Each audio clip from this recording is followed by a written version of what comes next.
আর মুখ্যমন্ত্রী মমতা বন্দ্যোপাধ্যায় 1 মাসের মধ্যেই যাবেন মুর্শিদাবাদে, কয়েকদিনের মধ্যেই মুর্শিদাবাদে যাবেন, মে মাসেই মুর্শিদাবাদে যাবেন মুখ্যমন্ত্রী মমতা বন্দ্যোপাধ্যায়। বলে দিলেন আজকে গোয়ালতোড় থেকে ক্ষতিগ্রস্তদের সব রকম সাহায্যের আশ্বাস দিলেন।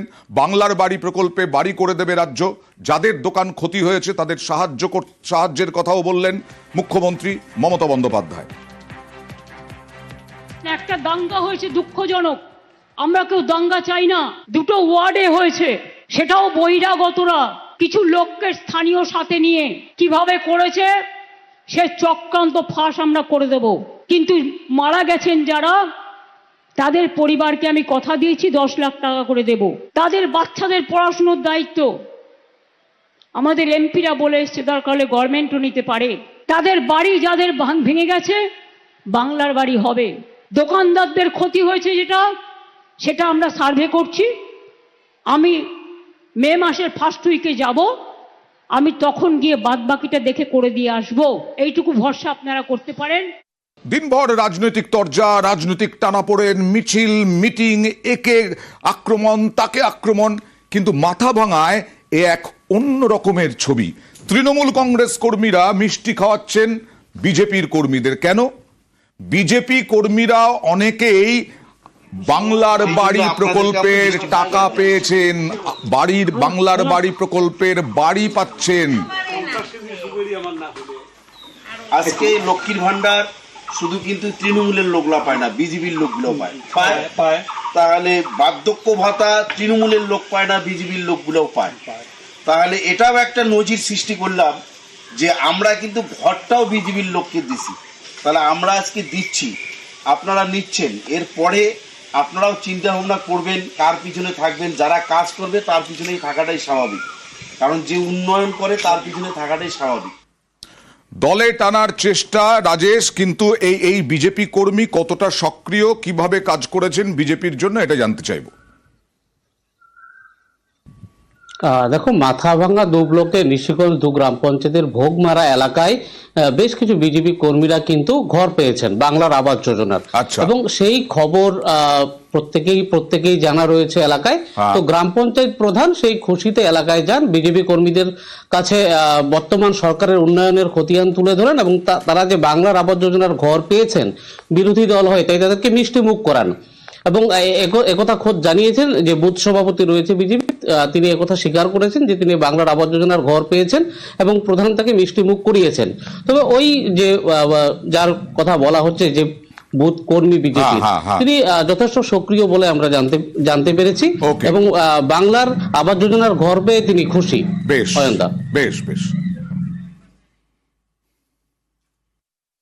লক্ষ্মীর ভান্ডার থেকে শুরু করে কৃষক বন্ধু, বার্ধক্য ভাতা, বিধবা ভাতা প্রত্যেকটা পরিবারে যেমন দেওয়ার চেষ্টা আমরা করি, তারা আজকে বিজেপি পার্টিতে করছেন। তারাও আজকে বাংলার আবাস যোজনা পেয়েছেন, তারা ঘর করছেন, তারা ঘর পেয়ে খুবই খুশি। আমরা ওদের বাড়িতে গিয়ে ওনাদেরকে মিষ্টি মুখ করে আমরা আরও তাদেরকে সংবর্ধনা করে আসলাম, ওনারা যাতে এই উন্নয়নের সাথে আমাদের সাথে থাকে।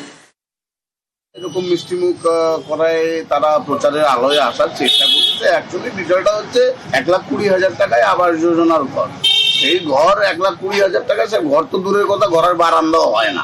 এরা কেন্দ্রীয় সরকারের কেন্দ্রীয় আবাস যোজনা যেটা আছে, সেই আবাস যোজনার নামের যে তালিকা, সেই নামের তালিকা কেন্দ্রের কাছে দিতে ব্যর্থ। বুথ সভাপতিকে মিষ্টিমুখ করায় হয়তো প্রচারে আলোয় আসার চেষ্টা করছে মাত্র।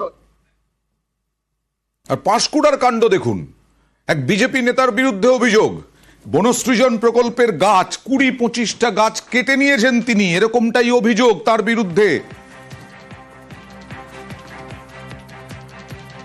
কৈনানচক থেকে লক্ষাকুড়ি পর্যন্ত যে রাস্তাটা গেছে, আমাদের পঞ্চায়েত থেকে কিছু গাছ লাগিয়েছি। ওদেরকে ওই রাস্তা দিয়ে যেতেছিলাম, ওদেরকে কথা দেখে ওকে বারণ করছি, বলে গাছ কাটছে না, পঞ্চায়েত থেকে লাগিয়েছি। ওরা কথা শুনছে না। বিজেপির মণ্ডল সভাপতি সুজিত ভৌমিক, ওরা 3 জন, সুশান্ত মাইতি ওতে যুক্ত ছিলেন না। আমাদেরকে অঞ্চলে জানায় না, ওরা নিজেরা কেটে নিয়ে যাচ্ছে। 300টা গাছ মানে লাগিয়েছিলাম, 20-25টা গাছ এরকম করে লাগিয়ে কেটে নিচ্ছে।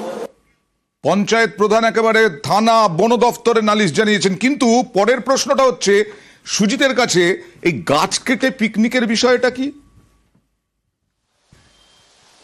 রান্না খাওয়া দাওয়া, বাহ, বনভোজন এসবের একটা আয়োজন ছিল। আর সেখানেই এই বিজেপি নেতা যারা এখন ক্ষমতাতে নেই, বিরোধী দলের নেতা, তারা যেটা শাসক দলের বিরুদ্ধে বেশি এই ধরনের অভিযোগ পাওয়া যায়, আইনকে হাতে নিয়ে যেখানে সবুজ প্রকল্প সরকারি জমিতে সেই গাছ কেটে নিয়েছেন। তবে অস্বীকার করেননি, স্বীকার করেছেন, বাহানা দিয়েছেন এবং সেখানে আবার ফাইনও দিয়েছেন। কিন্তু করবেন কেন? যেখানে সবুজের কথা বলছে, সবুজায়নের কথা বলা হচ্ছে, তখন বিরোধী দল তাদের দায়িত্ব আরো বেশি। তারা লক্ষ্য নজর করবে এ ধরনের অপরাধ যেন না হয়, দুর্নীতি যেন না হয়। এখানে কিন্তু দেখলাম কি না, পাঁশকুড়ায়ন ঘটনা, যেখানে দেখা গেল বিজেপি নেতা মণ্ডল সভাপতি তিনি একেবারে মাতব্বর, তিনি কয়েকজনকে নিয়ে গাছ কেটেছেন। তবে বুঝতে পারলাম, মানে গাছ কাটলেন কারো অনুমতি নেই, নিজে কাটলেন, বিজেপি প্রধান বিরোধী দল বলে হয়তো তার বেশি ক্ষমতা ভেবে ফেলেছেন, পিকনিকও করলেন, আবার ফাইনও দিলেন। আমাদের লক্ষাগুড়ি থেকে হরিনারায়ণ চক যাওয়ার যে রাস্তা, মেন রাস্তা, বিপজ্জনকভাবে ওই মরা গাছগুলি 4 পিস আমরা কেটেছি। যথারীতি 1-1.5 মাস পরে আমাদের কাছে একটা থানা থেকে ইনফরমেশন আসে যে আপনাদের নামে কেস হয়েছে। গাছের বিষয়টা যেহেতু যে ফরেস্ট থেকেই পারমিশনটা নিতে হয়, এই জন্য ডাইরেক্ট আমরা ফরেস্ট অফিসে গিয়েছিলাম। আমার কাছে তার কপিও রয়েছে। ভিডিও থেকে আমাদের যে ভুলবশত কাজ হয়েছে আমরা তো বুঝতে পারি না, ভিডিও থেকেও আমাদের একটা রিসিভ কপি রয়েছে। তারপরে ফরেস্ট ডিপার্টমেন্ট থেকে আমাদের যেসব নোটিশ করেছিল আমরা সেগুলো রিপোর্টে করেছি এবং আমাদের নামে যে 3 জনের নামে যে কেস হয়েছে আমরা 1150 টাকা করে ফাইন ওখানে ভরে এসেছি। সোদপুর মধ্যমগ্রাম সংযোগকারী এটা একটা ব্রিজ, এই ব্রিজে দীর্ঘদিন সংস্কার হচ্ছে না, ফাটল ধরেছে, ভয়ঙ্কর অবস্থা এই ব্রিজে। কেন ব্রিজটা সংস্কার করা যাচ্ছে না? রাস্তা সারাই না হওয়াতেই নাকি এই ব্রিজের সংস্কার হচ্ছে না। ওভারব্রিজ মেরামতি, ওভারব্রিজের মেরামতি একেবারে থমকে রয়েছে। কেন থমকে রয়েছে? কতদিন আগে সংস্কার হয়েছিল, এখন কতটা প্রয়োজন? কথা বলবো প্রতিনিধি সুবীরের সঙ্গে। সুবীর, দেখো অয়নদা, পানিহাটি এই যে ওভারব্রিজ অত্যন্ত গুরুত্বপূর্ণ ব্রিজ এবং 1989 সালে বামফ্রন্ট সরকারের আমলে কিন্তু এই ব্রিজের শুভ সূচনা হয় এবং তারপর থেকে কিন্তু সংস্কার সেভাবে হয়নি এই ওভারব্রিজের। এবং সোদপুরের সঙ্গে মধ্যমগ্রাম এবং বারাসাতের কিন্তু একদম সংযোগকারী গুরুত্বপূর্ণ এই ব্রিজ এবং প্রতিদিন হাজার হাজার মানুষ কিন্তু এই ব্রিজের উপর দিয়ে যাতায়াত করেন। এবং ব্রিজের যে একদম অর্থাৎ নিচের যে বেয়ারিং, সে বেয়ারিং কিন্তু পুরোপুরি বসে গিয়েছে এবং ভগ্ন দশায়। কি হবে তাহলে? কি হবে? ব্রিজ যখন তখন বড়সড় দুর্ঘটনা।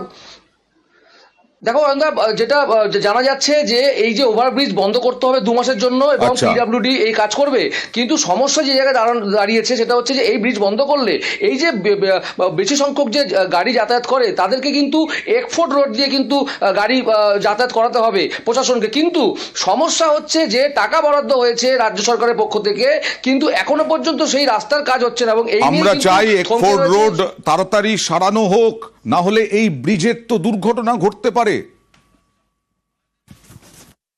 একফোর্ট রোড তৈরি হয়েছে, গভর্নমেন্ট টাকা দিয়ে দিয়েছে। একফোর্ট road, the good information for একফোর্ট road to Ghola 3.5 kilometre PWD আসছে এবং ওরা কাজটা করছে। কস্ট হচ্ছে অ্যাপ্রক্সিমেটলি 7 crores। ব্যাপারটা হচ্ছে যে এফোর্ট রোডের কাজ করবে পিডব্লিউডি। অ্যাকচুয়ালি সোদপুর ফ্লাইওভারের মেনটেন্যান্সটা পিডব্লিউডি করে এবং তাদের ব্যারাকপুর ডিভিশন করে। আমার তার সাথে এক্সিকিউটিভ ইঞ্জিনিয়ারের সঙ্গে বারবারই কথা হয়, যে ডিভিশন আছে পিডব্লিউডি তারাই ফ্লাইওভারের কাজ করবে এবং তাদের বিয়ারিংয়ের কিছু প্রবলেম আছে, এই বিয়ারিংগুলো চেঞ্জ করবে ওরা। আমার সাথে যেটা কথা হয়েছে সেটা হচ্ছে এন্ড অফ মে তারা ফ্লাইওভার বন্ধ করার সিদ্ধান্ত নিচ্ছে।